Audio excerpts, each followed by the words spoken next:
la ciencia nunca pudo ocuparse seriamente de las emociones, por lo menos hasta hace muy poco tiempo.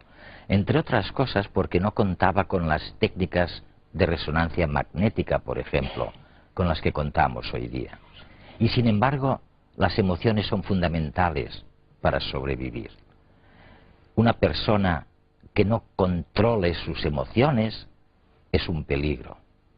Pero la persona que no tiene emociones todavía es más peligrosa. El personaje Spock en Star Trek se suponía que era muy sabio, pero que no tenía emociones. Bueno, pues la ciencia ha demostrado exactamente lo contrario.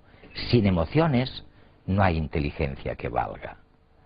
Y además, ahora resulta, lo acabamos de descubrir, que no podríamos tomar ni una sola decisión que no esté contaminada, que no fuera gracias a una emoción. Nada de lógica y razón exclusivamente.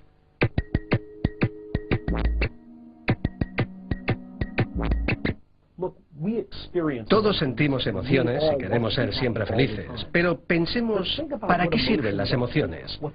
¿Qué es lo que hacen en los mamíferos? Sabemos que, por ejemplo, las emociones están reguladas por las partes más primitivas de nuestro cerebro, las partes que compartimos con todos los otros mamíferos, e incluso con otros animales no mamíferos. Las tendencias actuales en biología y psicología evolutiva consideran que las emociones son un sistema de guía para el organismo, para aproximarse o evitar un estímulo del mundo. La felicidad no está relacionada con factores externos, sino con cosas como el compromiso o la vida con significado, con sentido, y estas son cosas que se pueden cambiar. Nuestras emociones son la manera que tiene la naturaleza de motivarnos para hacer lo que la selección natural quiere que hagamos. El problema es que ahora podemos incluso burlar a la naturaleza.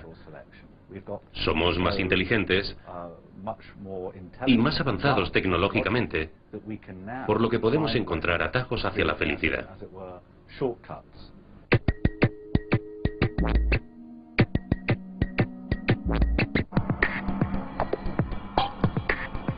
Empieza a quedar claro que la vieja separación entre emociones e intelecto es absurda. Gracias al trabajo de gente como Antonio Damasio, la racionalidad fría se empieza a completar con nuestras imprescindibles emociones.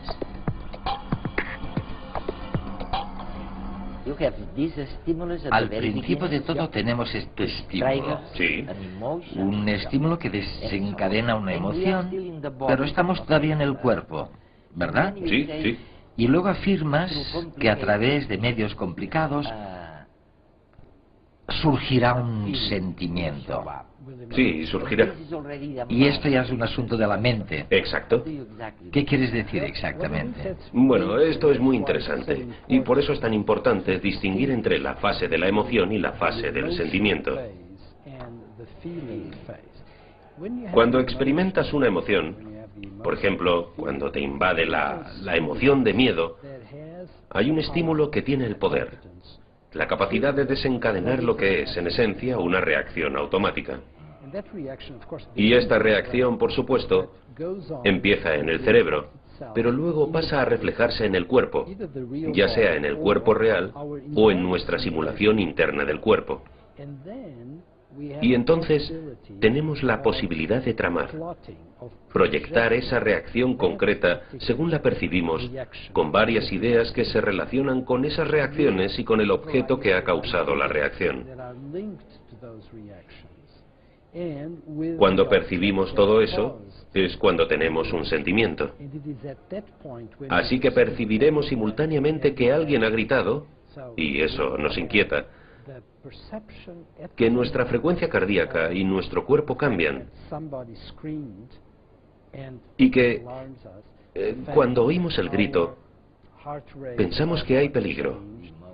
Es decir, Emociones. eso es, que podemos o bien quedarnos quietos y prestar mucha atención, o bien salir corriendo. Y realmente es todo este conjunto, el estímulo que lo ha generado, la reacción en el cuerpo y las ideas que acompañan esa reacción, lo que constituye el sentimiento. Sentir es percibir todo esto, y por eso vuelve a situarse en la fase mental. De modo que empieza en el exterior, nos modifica porque así lo determina el cerebro, altera el organismo y entonces lo percibimos. Es fascinante porque, en cierto modo, aunque afirmas que las emociones pertenecen al cuerpo y los sentimientos a la mente, de alguna manera cuando intentas explicar los sentimientos estás diciendo, bueno, cuando tu equilibrio metabólico, tu fisiología, tu química interna funciona bien, entonces surge un sentimiento. Sí, así es. De tranquilidad. De tranquilidad. Eso sí. es, de placer. Porque percibes que tu cuerpo funciona bien. Claro. Y cuando tienes miedo o estás enfadado, perturbas la fisiología normal. Creas conflicto. Creas falta de armonía. Y es entonces, cuando esto pasa, cuando percibes que hay algo que no va bien y que ya no funciona. Cuando hablamos de dominar las pasiones, dices literalmente que no se puede conseguir solamente a través de la razón pura. Así es. Y luego dices, necesitas algo extraño, una emoción motivada por la razón. Sí, eso es exactamente, Eduardo. Lo importante es que hay dos posturas sobre cómo se puede contener la pasión. La primera es la que puede asociarse con Kant, en la que literalmente simplemente dices que no, y por pura voluntad lo niegas. Y luego está una postura que podríamos asociar con gente como Spinoza o como David Hume, mucho más humanizada, porque se percatan de que la mejor manera de contrarrestar una emoción negativa concreta es tener una emoción positiva muy fuerte.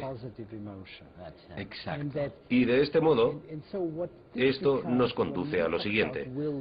Cuando hablamos de la fuerza de voluntad, la voluntad es realmente un método para educar a la razón en la búsqueda de un estímulo que pueda volverte positivo en tus emociones. La emoción adecuada. La emoción adecuada que pueda reprimir la emoción negativa. Esa es la idea. Y una de las cosas que trato en mi nuevo libro, En busca de Spinoza, es la idea, una idea que tenía Spinoza, de que para contrarrestar una emoción negativa hay que tener una emoción positiva todavía más fuerte que la neutralice.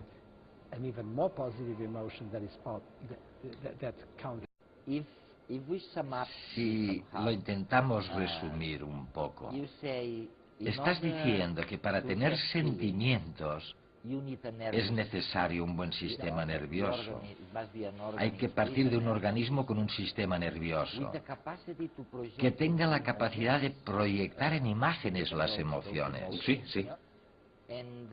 Y por último, pero no lo menos importante, hay que ser consciente de algún modo de uno mismo, de mi yo. Sí, es una teoría muy interesante, aunque es un poco como lo del huevo y la gallina. Todo lo que tiene que ver con la conciencia tiene muchísima importancia. Sospecho que nuestros sentimientos de emoción, especialmente los sentimientos más simples, fruto de emociones del entorno, por ejemplo, suponen casi el principio de la conciencia. En cierto modo, no se puede tener un sentimiento propiamente dicho sin conciencia, pero no creo que se pueda tener conciencia sin un sentimiento, porque hay un punto en el que todo empieza. Y luego, las cosas entran en una espiral más complicada, en la que aumenta la conciencia y el sentimiento, más y más. Pero de algún modo es necesario el inicio. Si no sintiéramos nuestro organismo, para empezar, si no notáramos sus cambios, no podría haber conciencia. La conciencia está íntimamente vinculada con esta sensación inicial de uno mismo. Y para tener una sensación de uno mismo, es necesario sentir tu propio organismo y lo que cambia en él. Es necesario apoyarse en eso. Ahora entiendo por qué las plantas no tienen sentimiento. Ahí, eso es. Pese a lo que diga alguna gente. Sí, los que hablan con ellas.